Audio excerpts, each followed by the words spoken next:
So to summarize,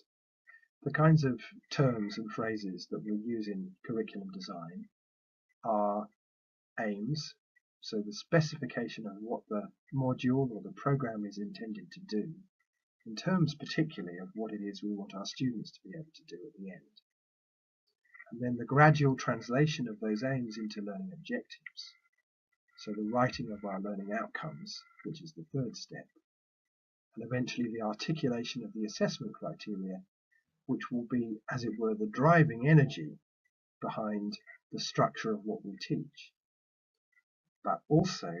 leaving room for those things that can't be planned in advance, and which we don't want to disappear entirely from the curriculum, but have to be given a sensible and recognized place. And to end, well, what are learning outcomes and how do we write them? Well, essentially and simply,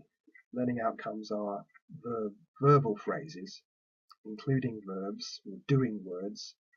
which indicate the ways in which we see action or activity of one kind or another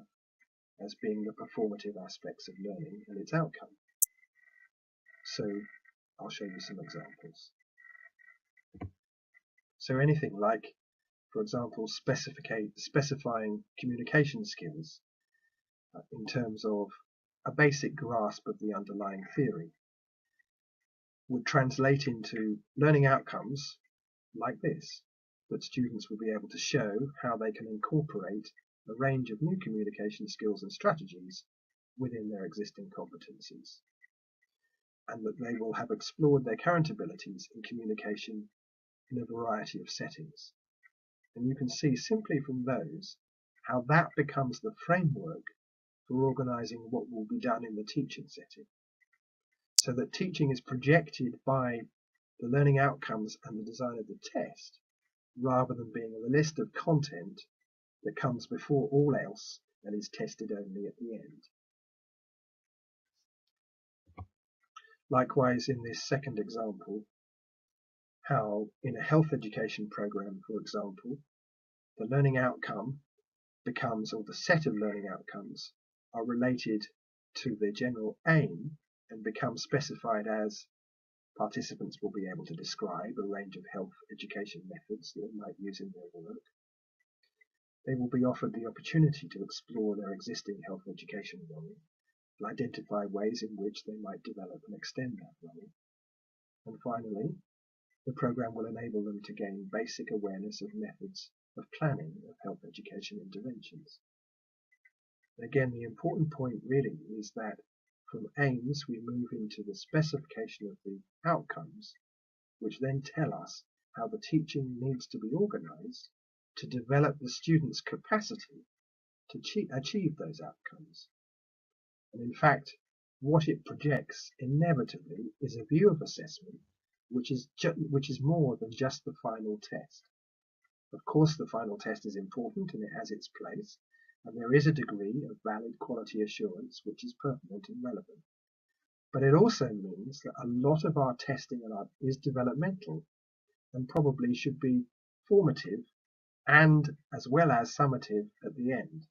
And formative development relates to all those things which allow us to engage in meaningful dialogue around the achievement of those learning outcomes. And we can finish this with just a simple slide, again of John Biggs's view of constructive alignment and of a different view of learning outcomes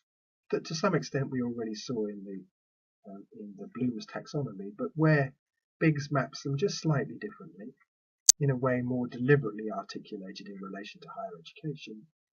in which those learning outcomes are also moved into the kinds of criteria that we might use to set thresholds or to specify the levels at which performance is demonstrated. So from pre-structural levels in which the point is missed, to a unistructural level, which is simply to identify or to repeat a given procedure, and moving up gradually in more complex and more, as it were, networked ways towards theorization, generalization, hypothesizing, reflecting, or in one way or another being critical. So where we looked earlier at at the frameworks provided by people like Bloom, so also John Biggs provides frameworks that we can use in the writing of higher education learning outcomes and the design of our assessments and tests.